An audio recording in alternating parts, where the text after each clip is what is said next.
Hello everyone and welcome to our YouTube channel Dream Board Statistics. Today we are heading off to solve ISS IES General English Question Paper 2022 question number 4. Before switching to the video content, it's my request to hit the like button if you like the video, and if you don't like the video, hit the dislike button. It will be a real help for us. Also, if there is any suggestion and queries, feel free to comment down below, and don't forget to subscribe our channel for more ISS related content. So let's begin with the video. Now the question states that use the following words, each in a single sentence, to bring out the meaning clearly without changing the form of words. No credit will be given for a vague or ambiguous sentence. So the first word is spacious. Now what is the word form that we have to understand? So here the word form is adjective. If you haven't seen my previous video, I have told there also, I have mentioned there also that to make a sentence, it's very important to understand the word form of the particular word which is given in the question. So here spacious word form is adjective, and it means superficial, plausible but actually wrong or deceptive in one word, जिसे हम दिखावा भी कहते हैं. तो आप लोगों ने देखा होगा, आप लोगों ने एडवर्टाइजमेंट्स में देखा होगा कि बहुत सारे कॉस्मेटिक प्रोडक्ट्स होते हैं, बहुत सारी चीज़ें प्रोडक्ट्स होते हैं जो एडवर्टाइजमेंट में तो दिखाते हैं कि बहुत अच्छा है, दावा करते हैं कि ये गोरा कर देगा, पतला कर देगा, बहुत कुछ दिखाते हैं, पर असल में उसका रिज़ल्ट कुछ नहीं होता है, बहुत ही फेक रिज़ल्ट होता है. So the example is several weight loss products on the market make specious claims as to their effectiveness.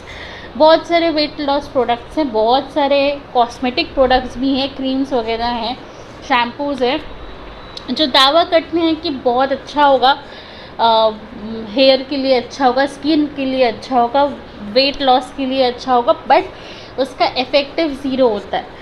तो इसी चीज़ को स्पेशियस कहते हैं.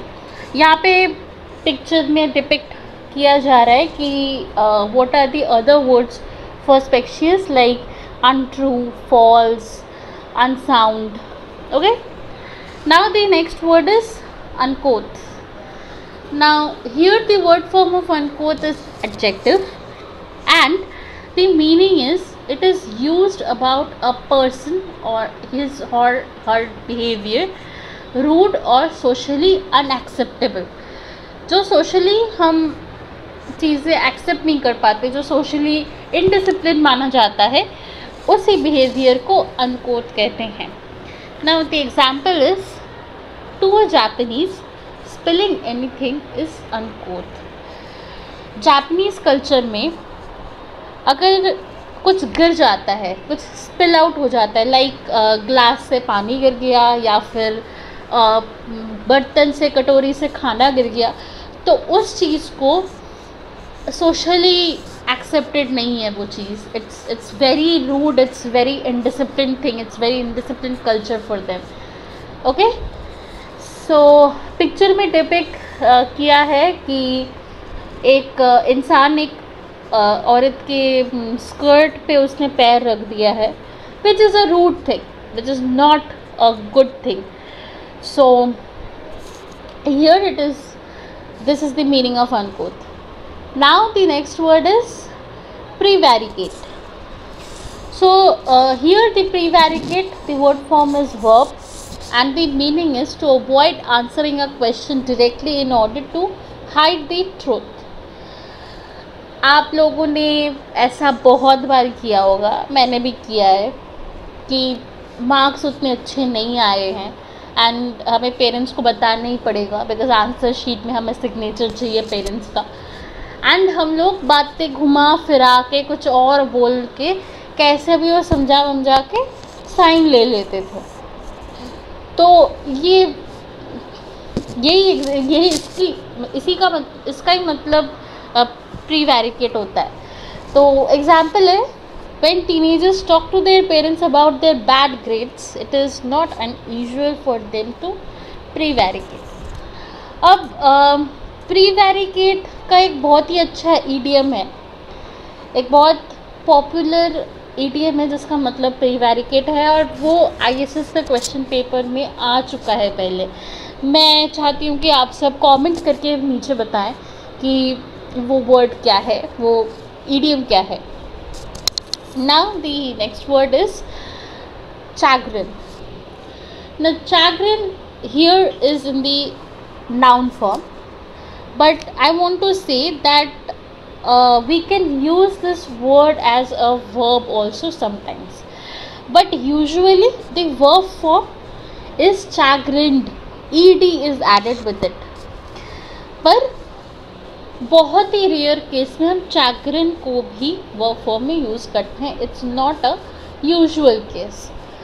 सो let's now see what's the meaning of chagrin. It means a feeling of being disappointed, annoyed और humiliated. अब जब हम इसी चीज़ को, मतलब इसी डिसअपॉइंटमेंट को किसी ऑब्जेक्ट के साथ रिलेट करते हैं, तो तब हम चैग्रिन को वर्ब फॉर्म में यूज़ करते हैं।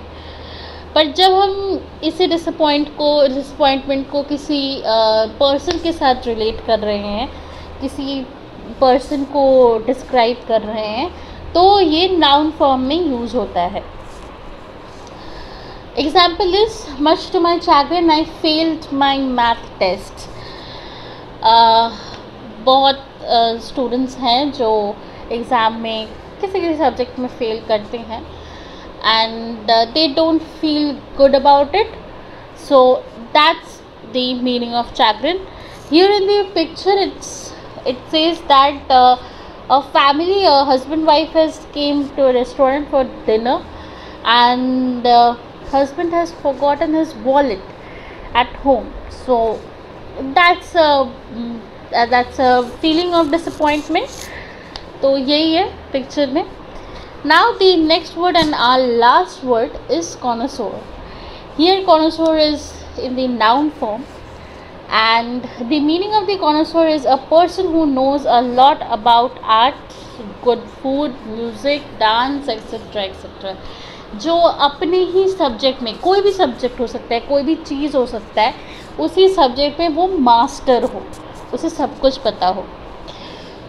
एग्जाम्पल है, because Jared owns 8 motorcycles, many people consider him to be a bike connoisseur. मतलब कि Jared के पास बहुत सारे बाइक्स हैं, तो इसलिए लोग मानते हैं कि वो बाइक के बारे में सब कुछ जानता है। He is master in bike, in motorcycles, that's why he is bike connoisseur. Now the picture is of James Harrod. He says, he has quoted that cats are connoisseur of comfort. Now I am not biased on any pets. I love animals. I love all the pets. मैं बस यहाँ पे जो कहा जा रहा है वो यही है कि कैट्स जो होते हैं वो बहुत ही कंफर्ट लविंग होते हैं, उनको बस खाना और सोना पसंद होता है, तो they are masters in comfort because they love their comfort zone. I know dogs भी ऐसे होते हैं, बहुत सारे पेट्स, मतलब सारे पेट्स ऐसे होते हैं, but here the meaning is that only that cats are connoisseur of comfort, they are masters, they are good to be in their comfort zone. So I am repeating the words once again. The first word is specious, जिसका मतलब होता है दिखावा. The second word is uncouth, जिसका मतलब होता है, आप किसी पर्सन को अगर बोलते हैं मतलब गंवारपन, किसी का यही होता है uncouth का मतलब. Next it is prevaricate. प्रीवैरिकेट का मतलब होता है जब हम सच छुपाने के लिए चीज़ें घुमा फिरा के बात करते हैं। एंड मैंने पहले भी मेंशन किया है, आप लोग ढूंढ के कमेंट सेक्शन में ज़रूर बताइएगा कौन सा ईडियम है जिसका मतलब प्रीवैरिकेट है। Then the next word is चैग्रिन।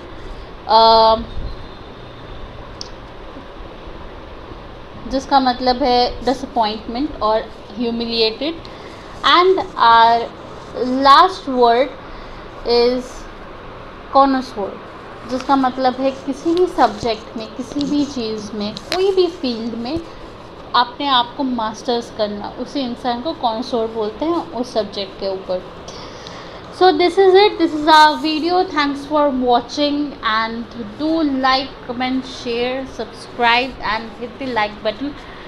So this is it. Thank you for watching the video. Do like, comment, share, subscribe, and don't forget to hit the bell icon. जब भी मैं कोई वीडियो दूँ तो उसका नोटिफिकेशन सबसे पहले आपको मिले। Thank you all.